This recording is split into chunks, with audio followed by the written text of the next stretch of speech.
अस्सलामुअलैकुम दोस्तों, कैसे हैं आप सब। उम्मीद करता हूँ खैरियत से ही होंगे। आपको आपके अपने चैनल रिवाइव व्यू में खुशामदीद कहता हूँ। ख़वातीन और हज़रात, जहाँ कुछ लोग वजन बढ़ने की वजह से परेशान हैं, वहीं कुछ लोग वजन ना बढ़ने की वजह से भी परेशान नजर आते हैं। ऐसे लोगों को शिकायत रहती है कि हम कुछ भी खा लें, कुछ भी कर लें, हमारा वजन नहीं बढ़ता और ना ही जिस्म में गोश्त नजर आता है। मैं ज़ाती तौर पर ऐसे कई लोगों को जानता हूँ जो इस मसले से दो चार हैं और कोई हल नजर नहीं आता। चाहे जो भी खा लें, चाहे जितना भी खा लें, वजन बिल्कुल नहीं बढ़ता। बार बार इसी तरह की शिकायत वसूल होने के बाद हमने तहकीक की और निकाला एक कमाल का नुस्खा। असल में हर कोई स्मार्ट और खूबसूरत और दिलकश व हसीन नजर आना चाहता है। इसके लिए हम खूबसूरती पर तो बहुत तवज्जो देते हैं, मगर सेहत पर कोई खातिर ख्वाह तवज्जो नहीं देते। हमने दरियाफ्त किया है एक ऐसा शेक जिसके इस्तेमाल से एक तो आपका वजन तेजी से बढ़ेगा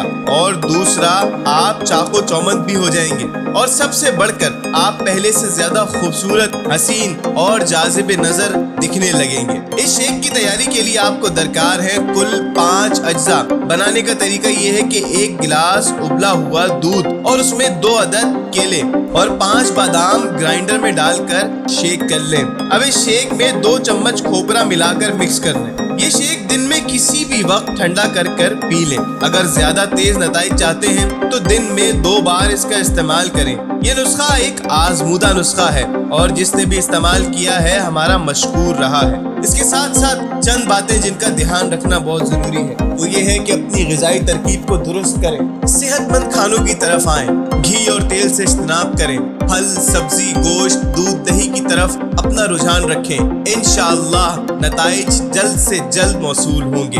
उम्मीद है आपको हमारी ये वीडियो जरूर पसंद आई होगी। अब इस कदर मालूमाती और मुफीद वीडियो आपके साथ शेयर की है तो आपका भी फर्ज बनता है कि आप हमें अपनी दुआओं में जरूर याद रखें और जैसे भी नताइज हासिल हो कमेंट बॉक्स में जरूर बताएं। अगर आप हमारे चैनल पर नए हैं तो आपसे दरख्वास्त की जाती है कि आप हमारे चैनल को अभी सब्सक्राइब कर दें और साथ ही मौजूद घंटी के निशान को भी दबा दें ताकि हमारी हर नई आने वाली मुफीद और मालूमाती वीडियो आप तक बर वक्त बआसानी पहुंच सके।